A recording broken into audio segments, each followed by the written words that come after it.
Today, on Starfield Essentials, I share breaking news on all the content released and announced by Bethesda on March 17th, 2026.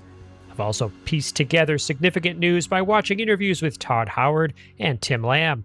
The main topics are: what arrives when, free lanes, Terran Armada, beyond April 7th, and conclusion. My name is Richard. Let's get started. What arrives when? We're getting 3 sets of new content. First, if you own or buy the existing Trackers Alliance creation, you'll gain access to new bounty hunting quests.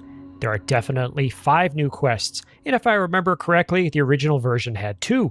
That means for 700 credits, you're now getting 7 quests, instead of 700 credits for 1 or 2 quests. This theme of better value for your money runs throughout today's news. Second, there are new upgrades to the game itself, packaged with the name Free Lanes. I'll summarize what that includes shortly. Free Lanes arrives on April 7th. Third, there's a new DLC titled Terran Armada. If you already own the Starfield Premium Edition, then Terran Armada is free. If you don't own the Premium Edition, Terran Armada will cost just under $10. Terran Armada also arrives on April 7th. Finally, all of this content will be available on the PlayStation on April 7th. So, welcome aboard, PlayStation friends. Next, Free Lanes. Here is a summary of some of the updates found in the free game upgrade titled Free Lanes. Cruise Mode. A new mid-flight feature that allows players to travel between planets in real time at light-year speeds. Players can walk around their ship, talk to crew, or decorate while in transit. Interdiction. Random encounters, both combat and non-combat, can now pull you out of cruise mode, such as finding shipwreckage or being ambushed. X-Tech and new tiers. A new resource called X-Tech allows players to roll for legendary effects on gear. 2 new quality tiers, Superior and Exceptional, have been added above Advanced. Outpost improvements. A shared outpost container now allows for a linked inventory across different planets. New Colony War Hero action figures are collectibles that provide passive gameplay bonuses. There is a new system for tracking resources that apparently makes it easier to find the resources you have and to locate resources on other planets and moons. I don't know all the details, but I can't wait to try this. There's a new game mechanic that I think everyone is going to love.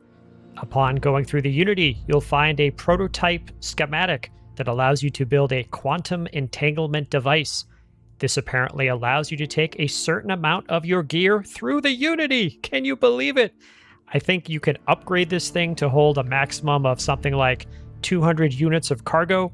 So this is going to be a game changer, I think.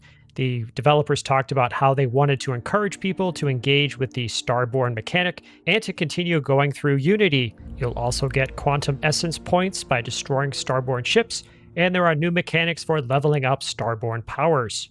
The developers have added a new star station called Anchor Point. I guess this is going to be a new launching ground for many missions that you might get in the new system. We're also getting a new vehicle, the Moonjumper. This features massive boost capabilities, allowing more airtime on low-gravity planets, as you can see in the video. We're getting 2 new companions, Model G, which is a robot, and I can't believe it, we're getting NPC Miria. This is so great. Welcome aboard. Next, Terran Armada.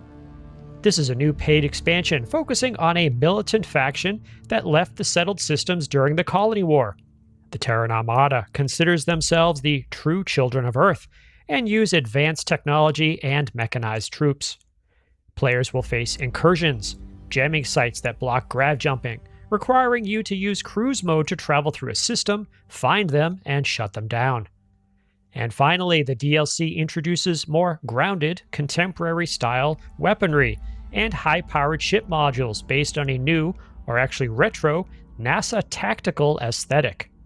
Next, beyond April 7th.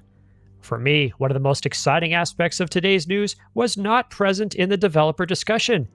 I watched 2 supplementary interviews with Todd Howard and one with Tim Lamb, and all 3 contained the same message. Quote, "There is going to be more Starfield," end quote. Quote, "This is definitely not the end for Starfield." Todd and Tim said there are other roadmap items that Bethesda would like to add to the game in future updates. It should be obvious by now that Bethesda continues to invest in Starfield.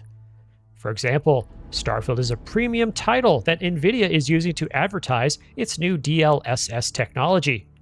If you have concerns about DLSS 5, be sure to watch the linked Digital Foundry video. They have been hands-on with it and Starfield, and they were clear to point out that DLSS 5 is a digital lighting technique. It uses existing assets and does not replace them. It is a better way to show the artist's vision, and I've heard from them that this is what Todd himself wants. Digital Foundry expects this new technology to run with a single GPU. There are no other details yet, and it's still in development. I expect it to be available with 40 series and 50 series cards, although it could have steep VRAM requirements. And conclusion. I am so excited for all these developments. I already own the Trackers Alliance creation, so I'll play it and publish a review when I get the chance. I highly recommend watching the original developer briefing by Istvan Peli, Tim Lamb, and Emil Pagliarulo. It has the most detail. I've tried to supplement it here, and as I learn more, I will continue sharing via YouTube posts. Thank you, Bethesda Game Studios, for finally sharing all this great news. And thank you to all my subscribers. Please consider subscribing to show YouTube that you enjoy positive and honest Starfield content. Special thanks to all channel members. I hope you're enjoying our private Discord server. If you'd like to know more about membership, click the join button on the channel. There is no obligation. I use your contributions to pay for drives for capturing footage and to buy creations to review. How do you feel about this update? Your insights make this channel a place for positive and honest discussion of the game. In addition to videos, I also post to the community tab for this channel on a daily basis, and I probably posted 10 updates there today, so as I learn things, I post them there. If you subscribe, you'll see these posts in your YouTube feed. If you made it to this part of the video, please leave a comment with the word rejoice. And I really mean that. I can't tell you how many times over the last year, possibly 2 years, people have been saying Starfield is dead, there's no future, the devs have closed up shop and they've moved on to Elder Scrolls 6. Yes, Todd said Elder Scrolls 6 is getting the most development resources, but as you can see, there's plenty out there for Starfield. Also, remember to ring the bell icon and select all notifications. Check out my other videos, and please tell your friends about the channel, especially if they play on PlayStation. They have a chance to play this awesome game starting April 7th. My name is Richard. I will see you in the Starfield.